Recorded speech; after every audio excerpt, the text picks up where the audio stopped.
السلام علیکم، میں ہوں فاروق طیب، شکر گزار ہوں آپ کا کہ آپ نے میری ویڈیو دیکھنے کے لیے ٹائم نکالا۔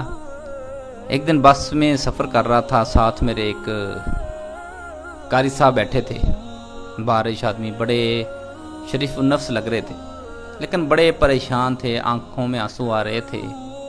مجھ سے رہا نہ گیا، میں نے پوچھا کہ کیا مسئلہ ہے آپ کے ساتھ، کیوں پریشان ہیں؟ بتانے لگا، پھر رونے لگ گیا۔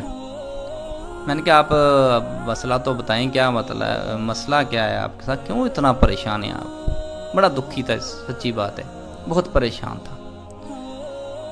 کہنے لگا کہ میں ایک مسجد میں مسئلے کا نام ہی لوں گا، نہ اس قاری صاحب کا نام لوں گا، نہ علاقے کا نام، تاکہ ان تک بات نہ پہنچے، ایسا نہ کوئی مسئلہ بنے۔ کہتا میں ایک مسجد کا امام ہوں، تو میری 10,000 تنخواہ تھی، 3 بچے ہیں میرے، اور مسجد میں کے پاس ہی رہائش ہے میری۔ تو ہوا ایسا کہ میرا بچہ بیمار ہو گیا، اتنا بیمار ہوا کہ 1 2 3 دن میرا ہاسپٹل لگاتار ادھر جانا ہوتا۔ تو روز جب میں مسجد میں نماز پڑھنے کے لیے کبھی لیٹ ہو جاتا تو اتنی باتیں سننی پڑتی کہ آپ تنخواہ لیتے ہو، تنخواہ حرام کرتے ہو، پتہ نہیں کیا کیا باتیں مجھے کی جاتی۔ میں سنتا رہا، ان کو پتہ بھی تھا میرا بیٹا بیمار ہے۔ حق تو یہ تھا کہ وہ میرے ساتھ کچھ مجھے حوصلہ دیتے کہ آپ کے ساتھ ہیں، لیکن اوپر سے باتیں شروع کر دیں۔ کرتے کرتے پھر ایک دن ڈاکٹر صاحب نے کہا کہ اس کے لیے کوئی 50-60 ہزار روپے کا خرچہ چاہیے، وہ لے کے آؤ۔ اب 10,000 تنخواہ تھی، وہی میں نے ان سے منتر کیا کہ 10,000 ہی مجھے ایڈوانس دے دو، تو اور 10,000 کچھ ہیلپ کر دو، میری 1,000 روپے وہ تنخواہ سے کاٹ لینا۔ آگے سے پتہ نہیں کتنی باتیں سنائی اور مسجد سے چھٹی کروا دی۔ کہنے لگے ایک تو آپ ٹائم پہ آتے نہیں ہیں، ایک تو ٹائم پہ نمازیں نہیں پڑھا رہے، اب مسجد کا ماحول خراب ہوا ہے، صفائی نہیں کرتے آپ، یہ نہیں کرتے، پتہ نہیں کتنی باتیں کی، اور ساتھ آپ ایڈوانس پیسے مانگتے ہیں، آپ جگہ تلاش کر لو، کہیں چلے جاؤ۔ سچی بات ہے، اس کی طرف دیکھ کے رونا آ رہا تھا، اتنا دکھ میں۔ یہ ایک مثال نہیں ہے، اس طرح کی ہزاروں مثالیں ملیں گی آپ کو، جو مسجد کے امام کے ساتھ ہم ظلم کرتے ہیں۔ مسجد کی انتظامیہ ظالم اور بدماش انتظامیہ، اپنے کے لیے تو لاکھوں کے خرچے ہیں، قاری صاحب کے لیے 10,000 کا بجٹ، 15,000 کا۔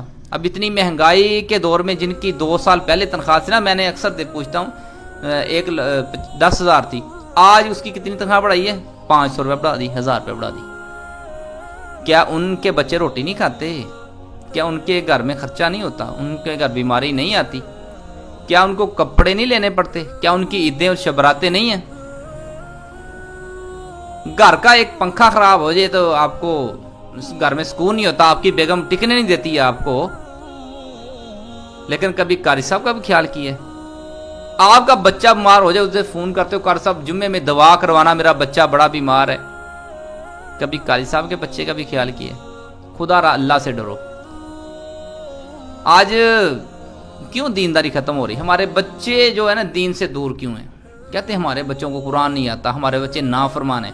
آپ کے بچے نافرمان ہی ہوں گے اگر آپ بچوں کے استاد کی، مسجد کے قاری صاحب کی نافرمانی کرو گے، گستاخیاں، بدتمیزیاں کرو گے، ان کی پریشانیوں کا خیال نہیں رکھو گے، تو آپ کے بچے آپ کو بھی ذلیل کریں گے۔